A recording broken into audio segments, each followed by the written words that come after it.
You're out right now.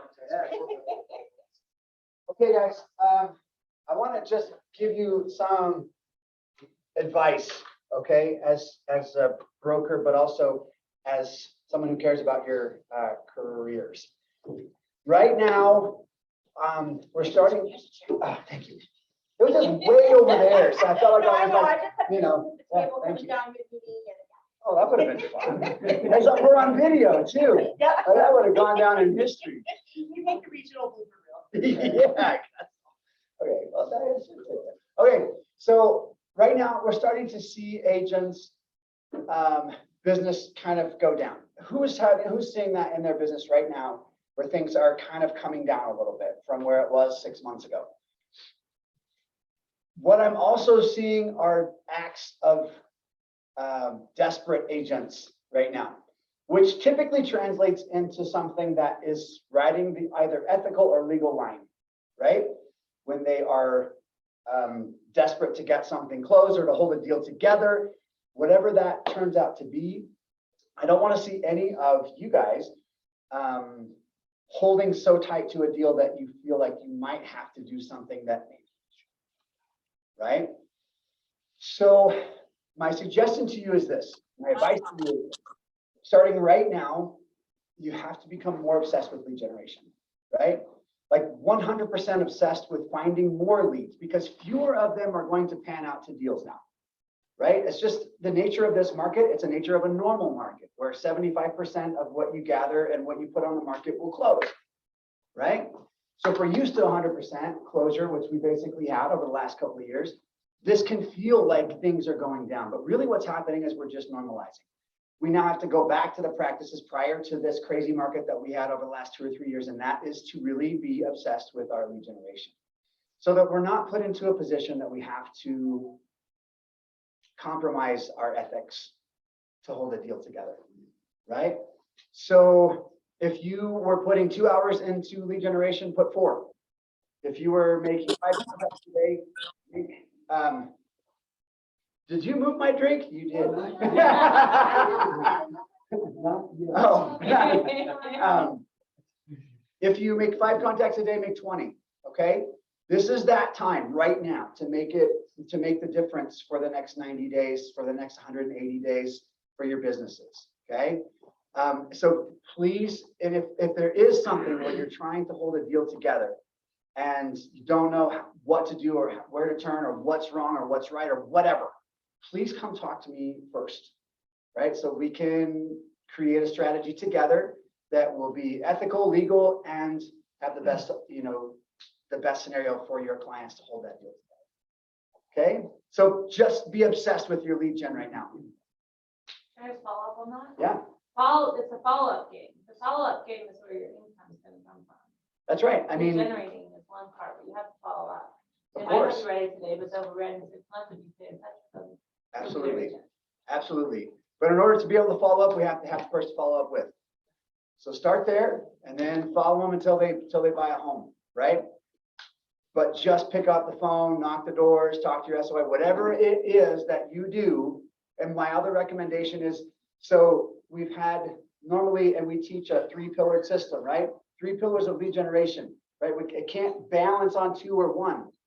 Up until now, in the last 2 or 3 years, we've been able to get by with maybe 1 or 2 pillars of lead generation, right? We need to add those pillars now, right? Branch out, can't just focus on one thing, make sure that you're diversifying how you're lead generating, right? Go to your SOI, go to your phones, go to your door knocks, whatever it is, just make sure that you are getting bigger, right? And doing more. What are the 3 pillars? So it depends. And for every business, it's different. So some people's primary pillar is social media.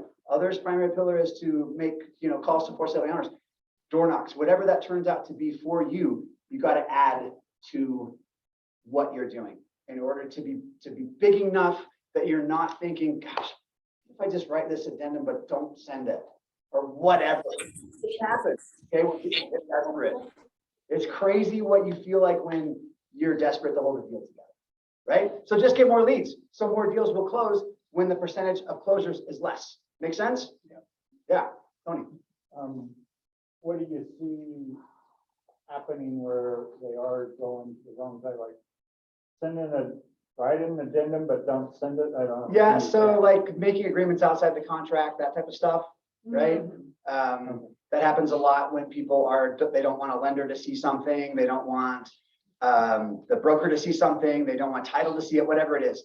So these are things that happen to try to hold a deal together sometimes that are riding that line, right? So you just have to be very careful about, like, make sure you're completely above board. If you do come to a point where it feels like it's an act of desperation to hold a deal together, let's talk and figure it out. Okay.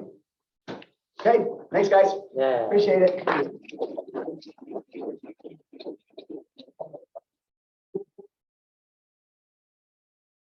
All right, any coming soon listings that you'd like to brag about, not on market yet?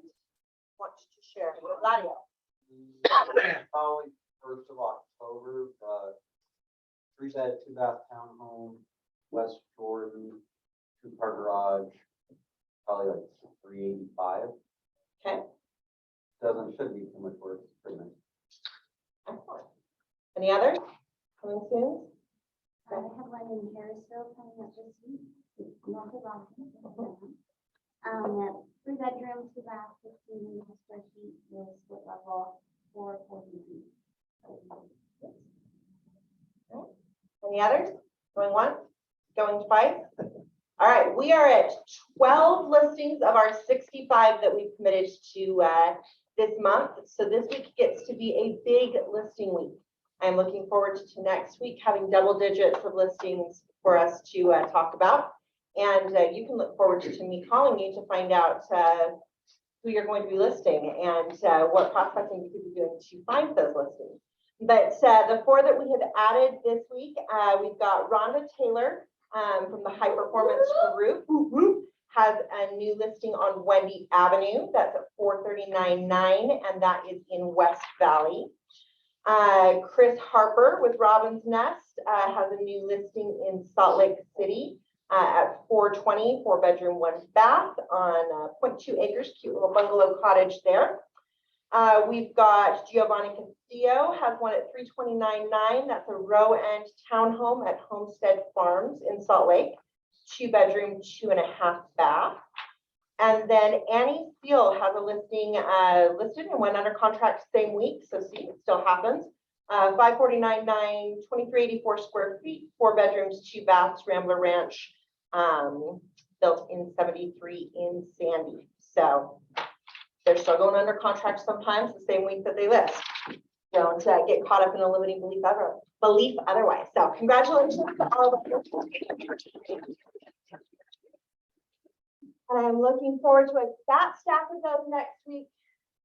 I look forward to my harassing phone call. All right, intro end from Mortgage Moment.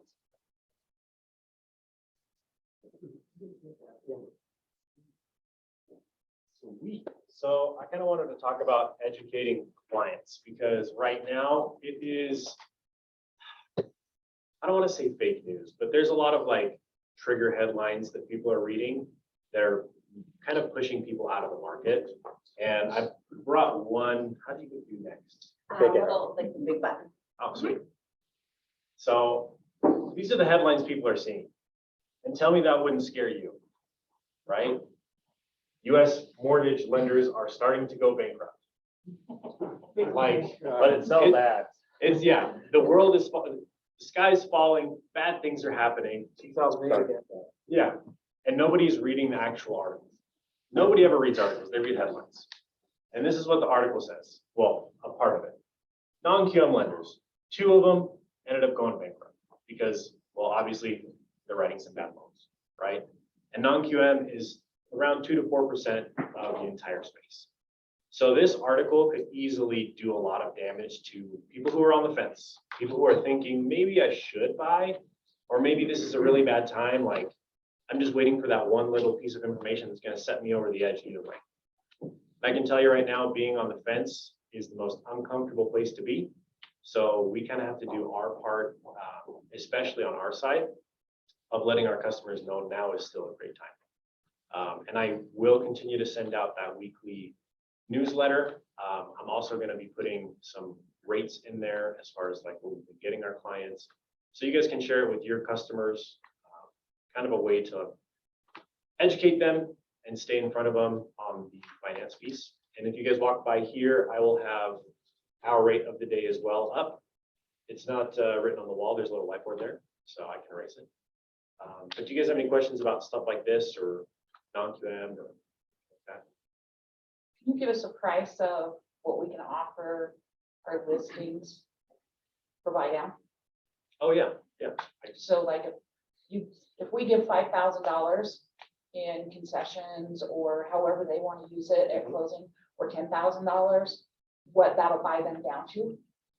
Yes, it's going to be very dependent on the purchase price and the loan amount, because obviously the higher, they're gonna have to bring in more buy down. And it depends on a 2-1 buy down, or are they looking just to buy down the rate? Do you want to, I'm thinking 2-1 buy down because Okay. people are more interested in that. When Yeah. I've talked to them before at open houses and stuff like that, Okay. that really does help them. would it be beneficial if I just put that in the newsletter? Yeah, Great. yeah, I know. I think that'd be fantastic because I didn't know about it until probably 3 weeks ago, 4 weeks ago. That's just nothing. Shame on you. No, we're not. Realtors don't read, so, you know, we're here to help. Yeah, I can put an example of what that would look like. Thank you. Yeah, you're welcome. Sweet. Thanks, Dan.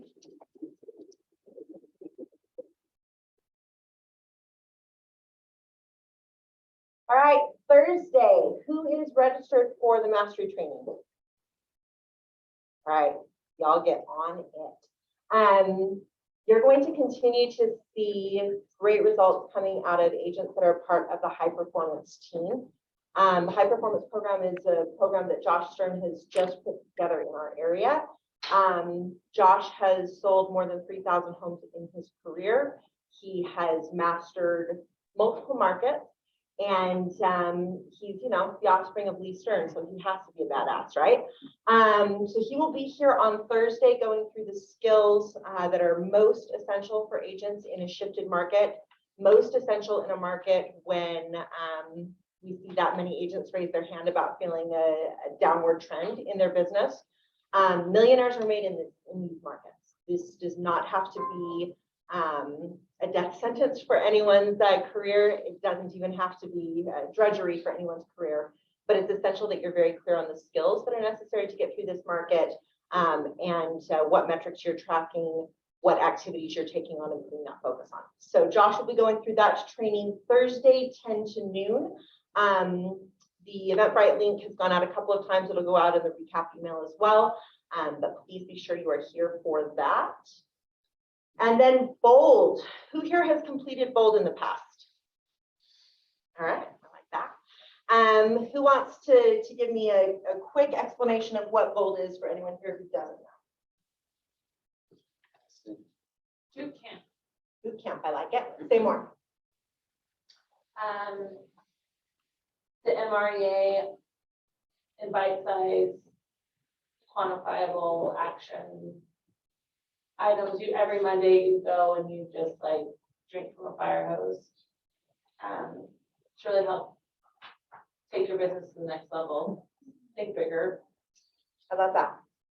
Anything else that that Bold grads want to throw out about it? That explanation. Ricky, you look like you want to say something. No, I have Russ call you. Okay, I really okay. don't want to say. So you had a different experience. It'll pay for So- itself probably 5 times over. Pay for itself 5 times over. I love that.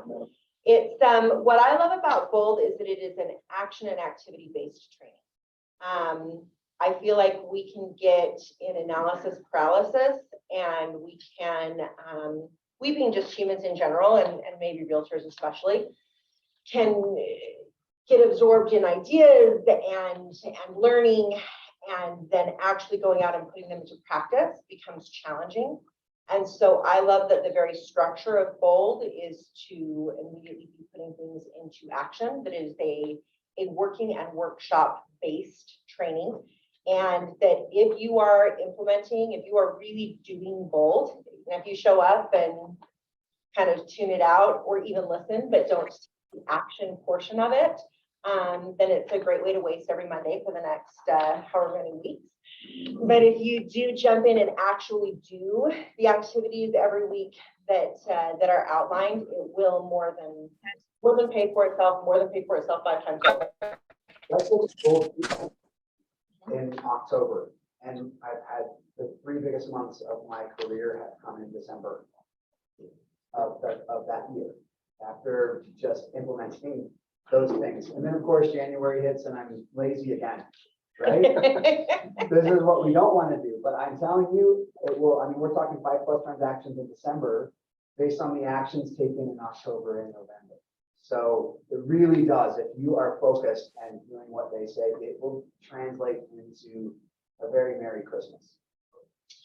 So the first day of Bold, the step 1 of Bold is free for all agents. So I'm actually passing these down. They've got QR codes on them. Please scan this QR code for registering for the first step. And I'd love to see as many of our agents as possible at that first step of Bold. If you take just what you learn in that one day and implement it, it will make a difference in your business. Now, if you get through that first step and decide that you want to go all in and do this next session of Bold, that's great.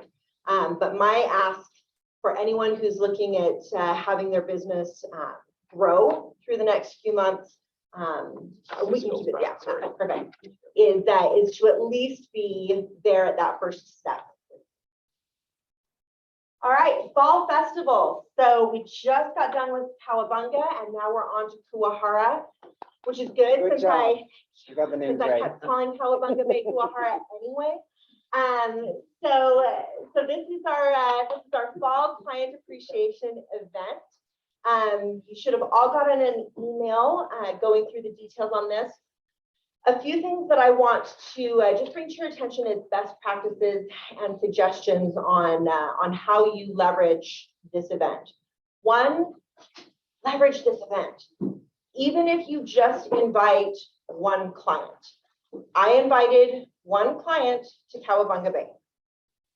1 client, 1 past client, and my sister, but she doesn't really count. So I had 2 people that were at Cowabunga Bay. I invited them without any kind of an expectation of any kind of business being referred to me, because that's just really not my focus anymore. My focus is all of you. And my 1 client that came to Cowabunga Bay, as she was walking out, said, "Oh my gosh, thanks, this was so much fun. Hey, by the way, my friend needs to buy a house. He's got to be out of his place currently in the next 30 days. He works at Goldman Sachs and he's fully qualified. So I'm going to have him call you tomorrow." So my streak lives on of every client appreciation event I have participated in. I have pulled at least 1 referral from. But truly, I mean, Tony talks about having 1 client show up and that 1 client turning into multiple transactions. It is great to invite a lot of people if you're looking to have the most reach, but at very, very least, invite a client or 2 to be there as your guest. Secondly, this turns a little bit into the tail that wags the dog. I think we get caught up in contacting our clients, getting the RSVPs on who's going to be able to be there, then figuring out the number, then turning an RSVP. It turns into like this crazy chasing the number. I would just make a decision. I'm going to have 20 tickets to Kuahara. I'm going to have 20 tickets to Kuahara. I'm going to get those 20 tickets given away. I'm going to have enough clients there to support that. And then invite to that. And once your tickets are gone, then you stop inviting or you get more tickets. Rather than trying to get all of your RSVPs and drag out that final RSVP and how many tickets you want. And then my third suggestion on this is a great time to make phone calls. Yes, it is a great way to invite people to have a private Facebook page. Please have a private page so that you don't show up here crying because 3,000 people are expecting you to get them tickets to Kuahara. But it's a great idea to do a private invite that way. It's a great idea to text. It's a great idea to email. You can reach the most people in the shortest amount of time that way. But we are in a business of belly to belly, face to face. And this gives you an awesome reason to call people in your database, to call people in your life, to have a conversation that doesn't feel awkward and doesn't look like, hey, who do you know that needs to buy or sell in the next 90 days? Like you can be offering something that they actually want. You can be gifting them something. You can be checking to see how they're doing. So this is a great way to make that connection and then just know that it does turn into referrals and business. Anything that I missed from the event masters? Yes. One of the things that I've been starting to learn and track from these events, one, I agree, I will always get guilt from any event, period. But this really helps me move my sphere from like C's to B's or B's to A's. Like, it will really help solidify that relationship where even though I'm staying in contact with them fairly consistently and they like that value, this little gift or this little whatever it is, it really helps kind of put the nail on that coffin where it moves in from a single year. I love that. I love that. I actually also will do, just to kind of make it fun, is to take maybe a set of tickets or a couple sets of tickets and do a boosted giveaway to people that, just a couple, like to people that maybe I don't know. And it gets a lot of engagement from people that would go to something like this because it's expensive, but they don't necessarily think about it. So that's another tag. I mean, giveaways are really great, whether it's to some people that you don't know or to people that you do know. It just gets people a lot of times interested, like, oh, I want to get that, and they just give information, right? So there are a lot of ways to kind of just increase, by increasing the fun, increasing the engagement in that sort of thing. Love So, that. I love that. Yes. So, the food is included? Food is or not included. it's not So the $8 We want- is entry. They do have food trucks inside Kuahara, so your clients can get their own food. You can choose to put together food for them if you'd like. It's $8 per French fry. I think. And we are That's what I think I doing paid last time. donuts, I Huh? believe. We are having a. Yeah, so at the donuts. entry, yeah, And we'll have our own little spot this year, compared to last year where we were all at the entrance, so we'll have our own little spot. That'll be good. yeah. This isn't necessarily in regards just to the fall festival, but one thing I did this spring was I had my top 10, and I would just get tickets to something. It didn't even freaking matter. And then I'll just put it in my thing, okay, this Thursday, I'm reading one of my top 10. Hey, I've got free tickets to, what was it, jazz, right? Or hey, I've got some tickets that I can't use to this reservation. You guys want it like that, right? Holy crap. That sent my top 10 through the freaking roof. Yeah. They just love that kind of crap, right? Yeah. And it's 10 phone calls, right? Like I can fit 10 phone calls in a week or in a month or whatever, right there, right?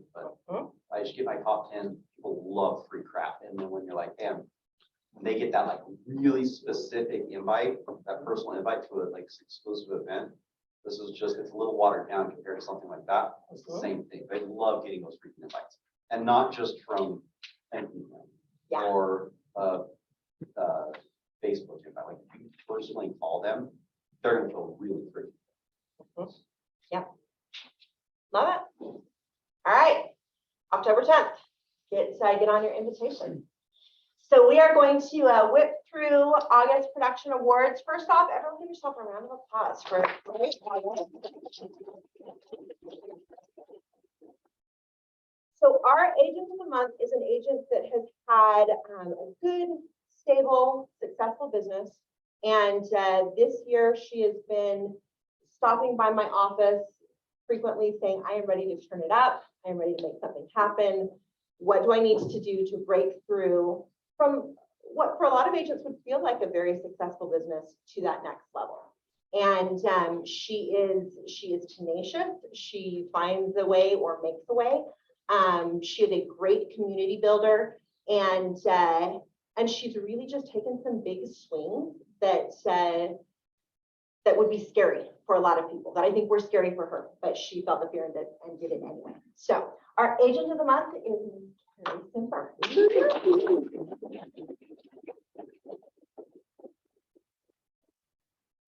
Then as you receive awards, if you'll just go over to the KW wall so that Blake can snap a picture of you. And then our cultural icon of the month. It was hard to get him to come here to receive this award because this is during his prospecting time. And he is a machine. And that has shown up in the results that he's getting. And it's sometimes cultural, the cultural icon award, we feel like has to be things that are like warm and fuzzy. But it's important to remember that a huge part of our culture is winning. A huge part of our culture is productivity. A huge part of our culture is building businesses worth having and legacies worth leaving. And our cultural icon of the month is absolutely doing that. So our cultural icon of the month is Taylor Paul.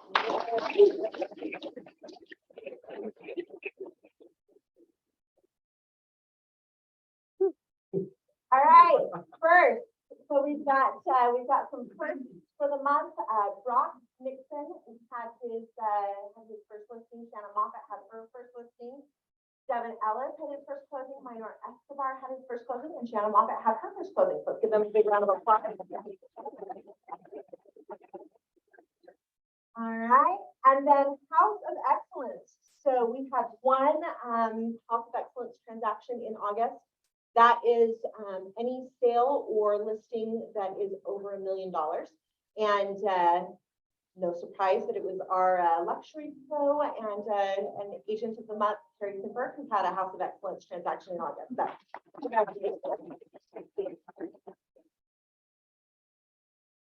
all right, and then cappers.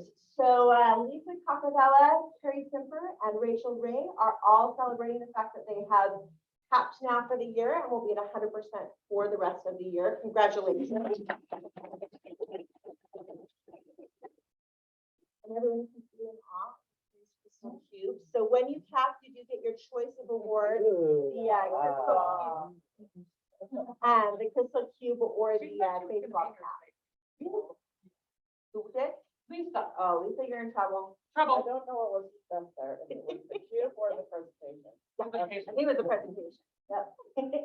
All right, celebrating $1 million month. We have the Gamboa team, Hannah Barker, Bustos Real Estate, Terry Simper, Rachel Ray, Frost Real Estate, Team Orlandini, and Brittany Kirshner.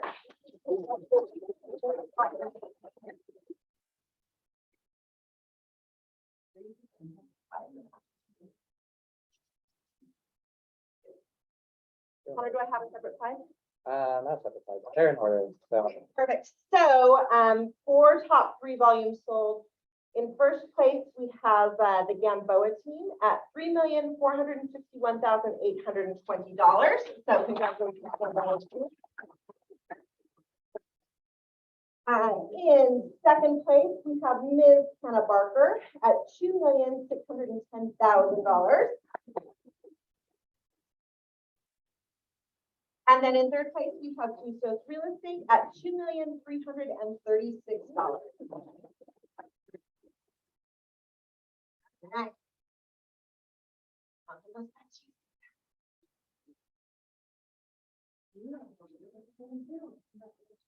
All right, top producers. So we had a 4-way tie at first for listings. That's Jordan McQueen, Rachel Ray, Sherry Rice, and Stephanie Miller Valdez, all tied for first in top 3 individuals. You can tell where I'll be starting my calls to see where our double-digit list is. And then top 3 teams and groups, we have Search Utah Homes and the Reardon team. Congratulations.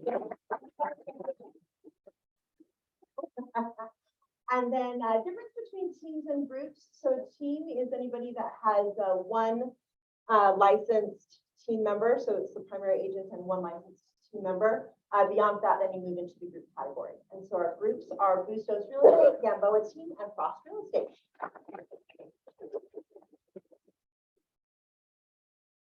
All right, top producers for closings. Our top 3 individuals, again, it was a tie, Terry Simper, Rachel Ray, and Hannah Barker. And then in closings, our top groups were our top teams were Team Orlandini and the Coccabella Real Estate Group.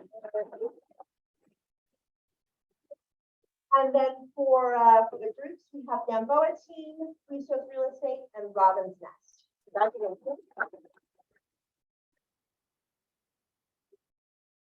All right, and now a word from our sponsor.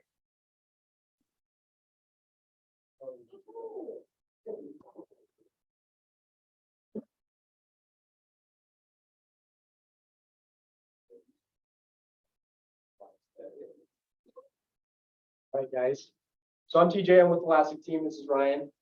We're entering, or we're in a skill-based market. So who right now is not practicing their scripts enough?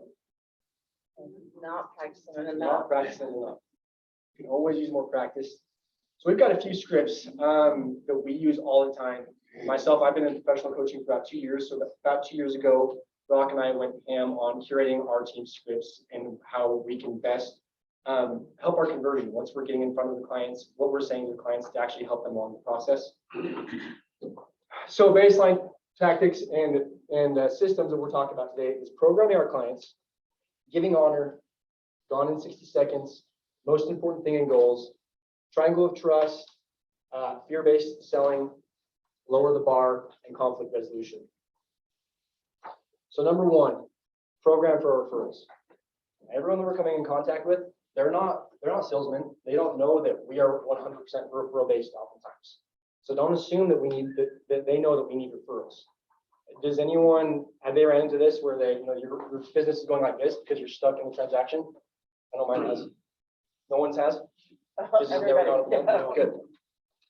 So what you have to do is learn how to sell through that transaction. So every person on average, this is a statistic that every person knows at least 3 people every year that's looking to buy or sell real estate. We just have to weed out how they get those people to us. So number one is called the reticular acting system. Anyone heard about that?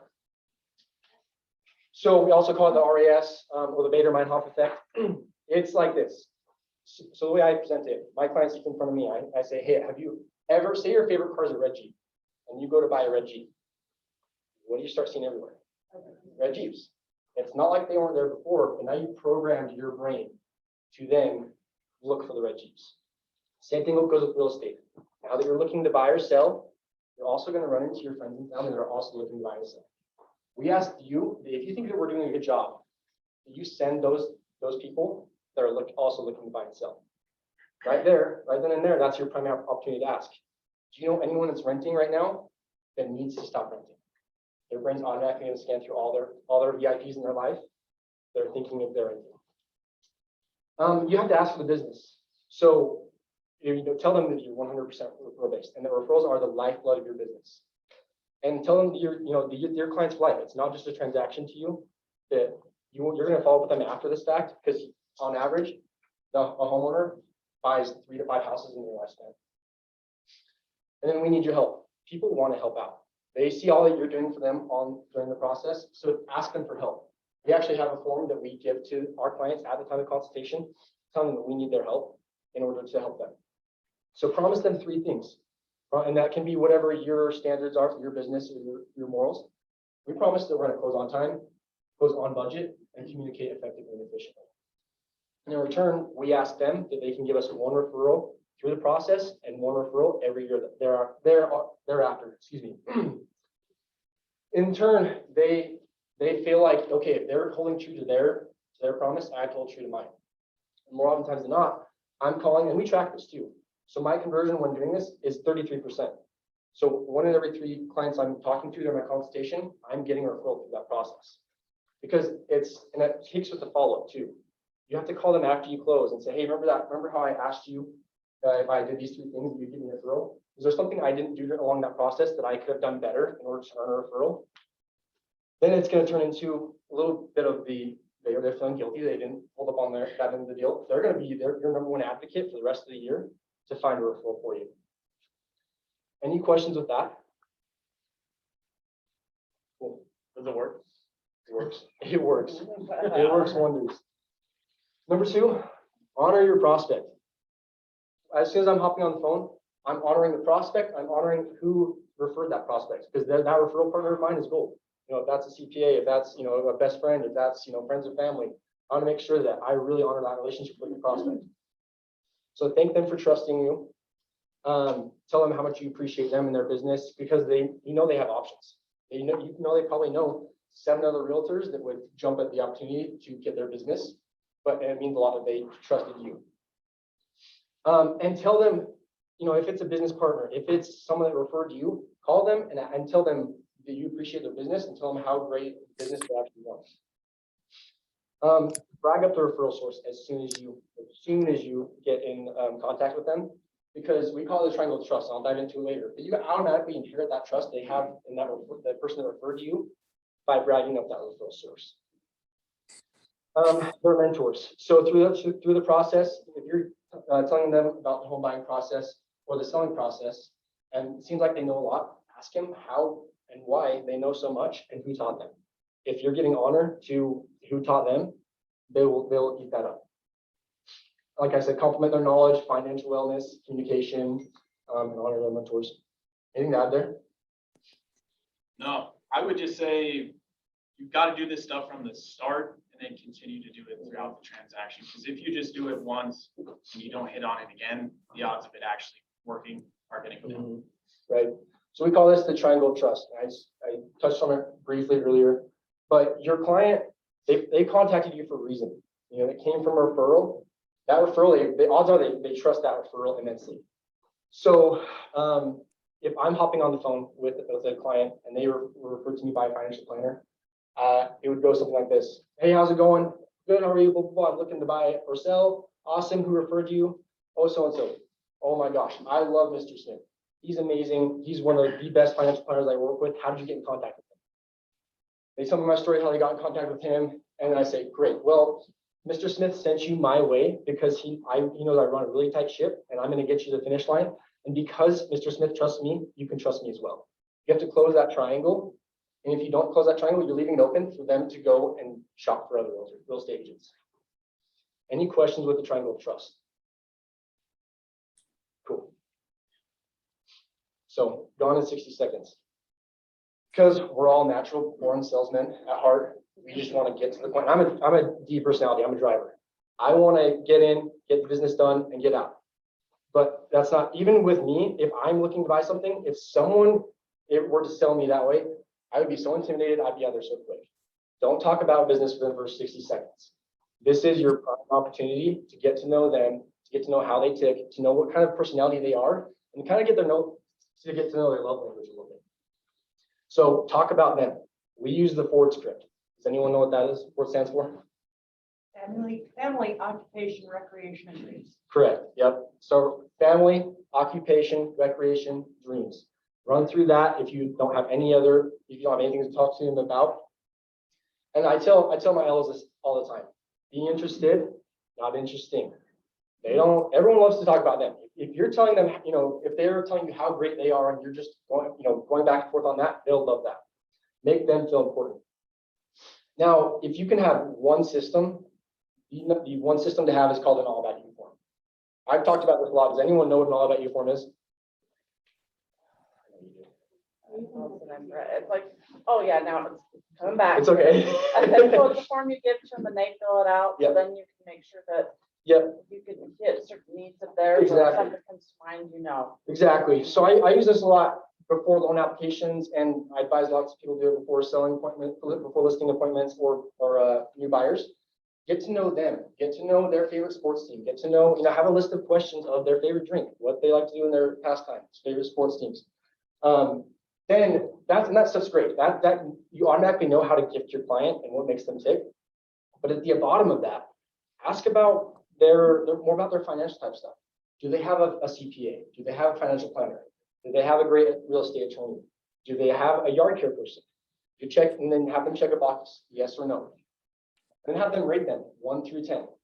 And then if they get a good rating, if it's a CPA and they give their CPA 10, also put a box next to that to give their CPA's name and number.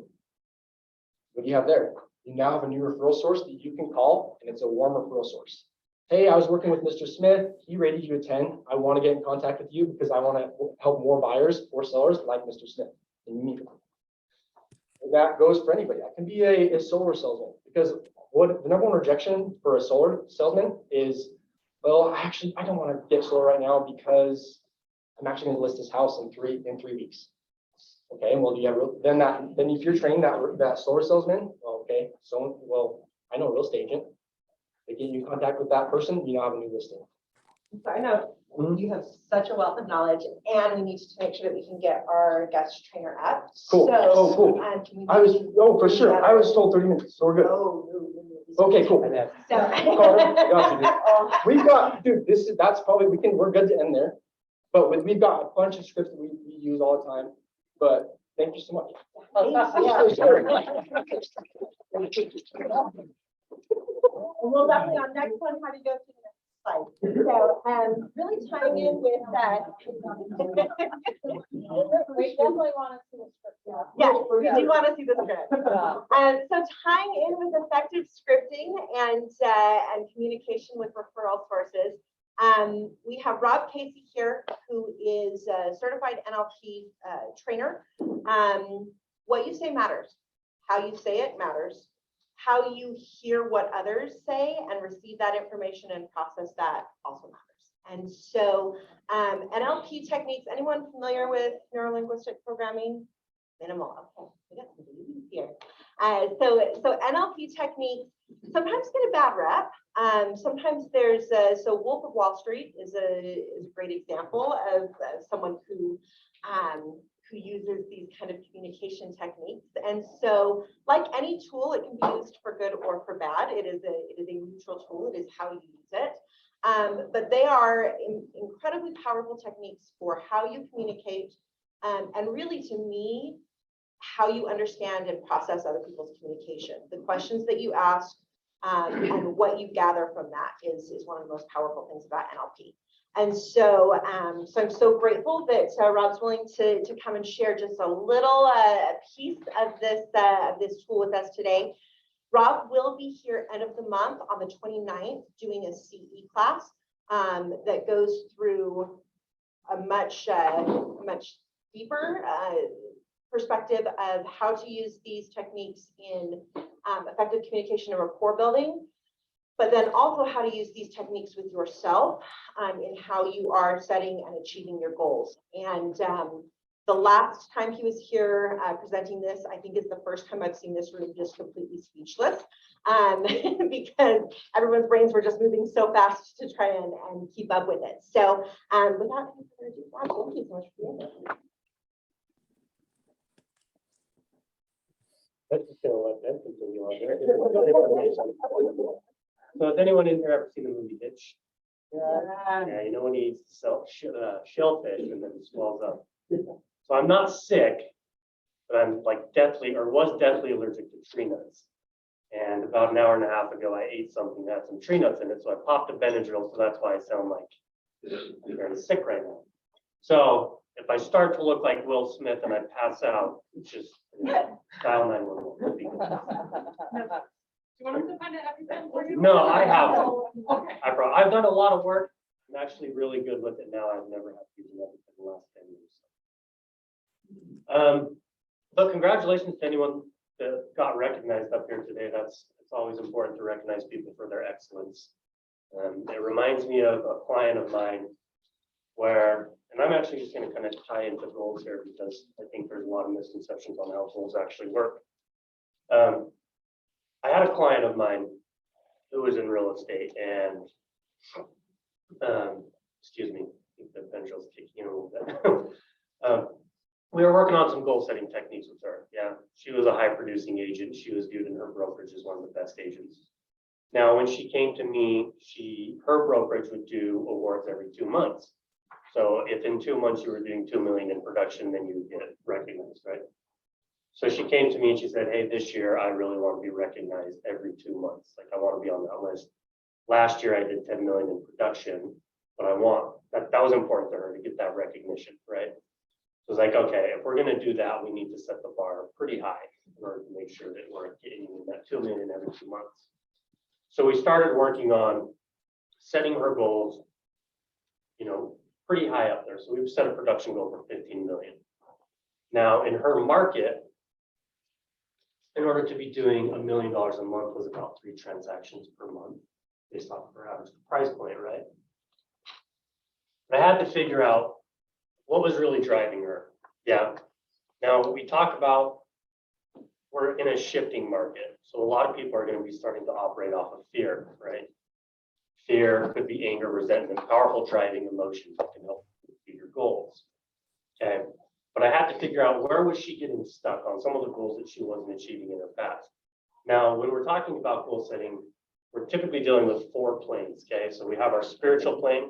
Now, I don't have very many people that I work with that are stuck in the spiritual plane, yeah?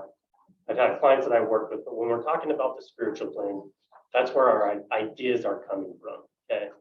Now, think about how many thoughts go through your mind every single day, right? Thousands and thousands. Now, in order to bring something from the spiritual plane and manifest it into the physical reality, there has to be an emotional drive attached to that idea, okay? Now, that emotion could be pushing you towards or away from it. It could be a positive emotion or a negative emotion. Okay, so I had to figure out, I don't really care if it's negative or positive, I can work with either one. As long as there's emotion that's going to pull it down, and then it starts to bring it down into what we call the mental plane. This is where you start to create a plan of action on how you're going to achieve your goals, okay? So what I had to figure out with her was she came to me not only because she wanted to increase her production, but she knew that she had some problems with money. She was running some unconscious programming that was creating problems with her money, yeah? So in NLP, yes, NLP is an umbrella of a lot of different tools and topics. Really, it's just built off of modeling excellence under a ton of different fields, okay? So what I always tell people NLP is it's a conscious process used to rewrite unconscious programming through a process of behavioral engineering. Okay. So what we did was we figured out, okay, why are you making a bunch of money, but you're always broke? What's really happening behind the scenes, okay? Now, her story was pretty similar to what mine was growing up. I grew up in a family where we didn't have a lot of money. It appeared as though we were living paycheck to paycheck, right? My parents live very well now because my dad was excellent at budgeting, right? That was his career. He was in budgeting, right? To the point where when I was 14, I dislocated my collarbone snowboarding, and he wanted to go buy me a sweater, you know, to cover my brace and everything. But he wanted me to pick it out at Walmart, and I wanted to go to the Macy's sale. And I had to get the one at Walmart because it was $10 cheaper, right? But that was a big deal to my parents. $10 over budget, like, that was hell. At least it was for me when I had to listen to him balance the checkbook on Sundays, right? Now it's just a cup of coffee. So what we realized was with her, she was running some unconscious programming where her family grew up very poor. She had some siblings that were modeling those same patterns, right? So all of her motivation was she had a lot of resentment towards her parents. She didn't want to be them. She was proving to everyone in her inner circle that she wasn't her parents. So all of her motivation was, I'm not them, right? So what would happen is she had this unconscious threshold of how much money was enough for her to where she could prove that she wasn't them. So she would go out and she would make this money, right, and use all of these negative emotions, this resentment, this anger, this frustration to help motivate her to get there, which is very powerful, but it creates burnout, right? So once she would make that money, what would happen to her motivation? It was gone, right? She achieved it. So then she would start running programs unconsciously that she wasn't aware of to go out and create the motivation again. So then she would get right down to the verge where she was almost broke again, so that she had the motivation that would pull her back towards making the money, right? She only knew how to motivate herself if she was like on the edge of starvation. Yeah, but it's an unconscious program. So it wasn't something she was aware of, right? So she would run this program where it's like, okay, I have a bunch of money. Let's be erratic with my spending. Get herself to that point, and then it was, oh shit, things are coming down the pipeline in 45 days. But she would always be able to pull it back in, right? That motivation would help drive her there. So what we figured out was, okay, when did you adopt these programs? How do we go back and rewrite that programming, right? So think of your brain as hardware, and your mind, your unconscious mind, which is responsible for running and preserving the body, where all of your programming comes from. Just think of that as software, okay? So what we do is we rewrite the software of your mind. So what we were doing was changing that. So all of her motivation was toward, we were using motivations like joy, happiness, right? To help push her to go out and achieve what she wanted to. But in that sense, what she was doing was she was taking a steady uptick, right? She was always on the uptick. She wasn't going through these big pendulum swings anymore, right? Excuse me. Choke there. What's that? Got a little choke back. little bit, yeah. So what we do in our training, what we talk about, is essentially what's happening in the unconscious mind, right? Are you moving towards or away from with your goals? And we show you how to elicit what's happening in your values, your unconscious values in the different contexts of life. So whether it's your family and relationship, your careers, health and personal growth and development, finances, we actually show you how you can elicit your values, your unconscious values, which is just essentially what is important to you in that context of life. Okay. Once you understand that, you can start to realize why you're achieving certain things in those different aspects of life versus why you're not in other aspects. Yeah. We can show you what's driving you towards or away from so that you're at least aware of that. Right? In the training, we also show you how to use a technique that we call timeline therapy. Really, it was adopted from quantum physics, because in quantum physics, we talk about time not being linear. Yeah. So we use quantum physics to actually install memories into the future to help pull you towards achieving your goals versus moving all that away from, right? Away from the things you do not want to have happen. So I know we're kind of short on time, so that was just kind of a broad overview of what we do, right? But that's what we're going to talk about in the class. I don't know what day it is. Do you remember what day? It's the 29th. It's 29th. Thursday the 29th, 10 to, how long is the class? 2 hours, Okay, yeah. so 10 to 2. So really it's designed to help you be aware of, okay, I know we have like the DISC assessments and all those personality tests, right? I think those are helpful. I don't necessarily use them because I feel like it's easier to pick up on how a person communicates and what their preferred modalities of communication are, and being able to match and mirror that, right? Being able to match and mirror whether they're high chunk, big picture, or detailed personalities. Will you go through the modalities of communication a little bit? I So- mean, we're actually, you're super fast, so Okay. we're okay on time. My body's confused, the Benadryl's slowing me down, the allergies are picking me up. So the preferred modalities of communication, are you gonna have someone that's like a visual communicator, right? Do they use more words like look and see? Okay? Are they more auditory? Auditories are gonna be like, what is this? How does that sound to you, right? Kinesthetics are gonna be people that are more in touch with their emotions, right? That or physical touch, okay? So if I was dealing with like a kinesthetic client and we were walking through a house, I would ask them, well, how does this house feel to you? Type thing, right? So paying attention to the types of predicates that they use when they communicate. So those would be the modalities of communication. And it can really sound like a small thing, but if you are communicating in one modality because that's your default, and it is not the person you're speaking to, it's not theirs, it's very easy for there to just be a misalignment and then to never get on the same page as where you are. That if you're asking, how does this house feel to you? And that's not how they communicate or how they see things.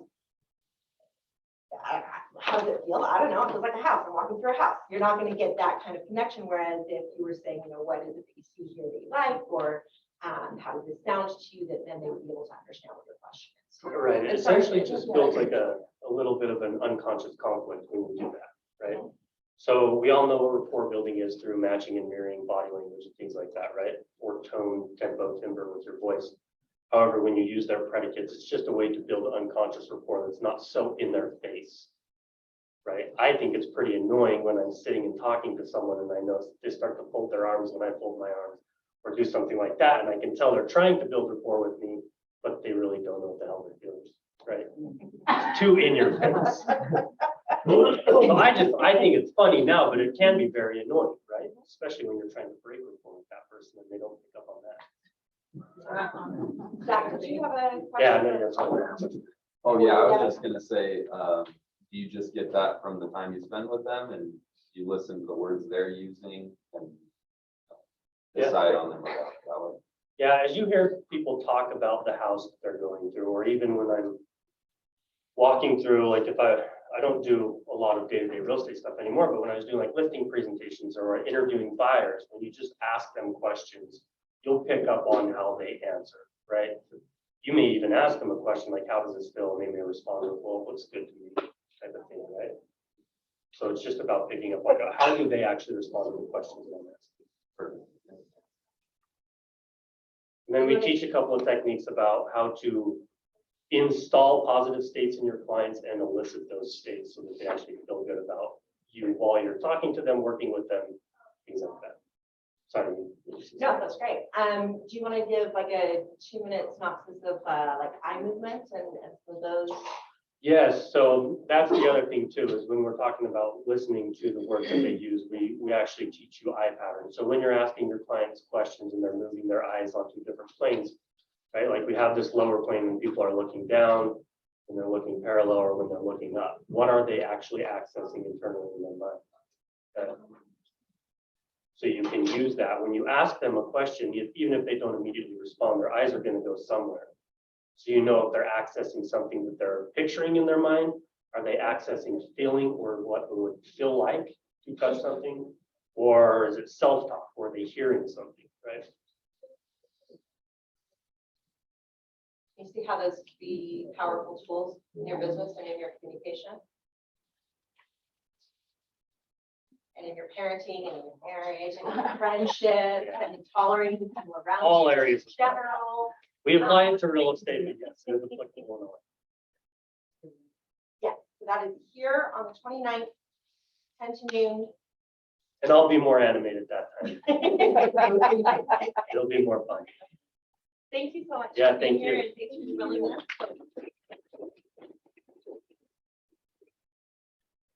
So one quick thing I want to note, and then let's go grab lunch. There is a fundraiser happening at our South Valley office on Thursday. You may have seen the posters around Friday, on Friday. One of our agents at South Valley is heading into his 3rd battle with cancer. And so we are rallying together to help raise funds for his treatment and support. So if you're able to join in on Friday for casino night, please do. If you are not able to join in for casino night and want to make a donation, please do. And thank you for who you are and all that you do in the world.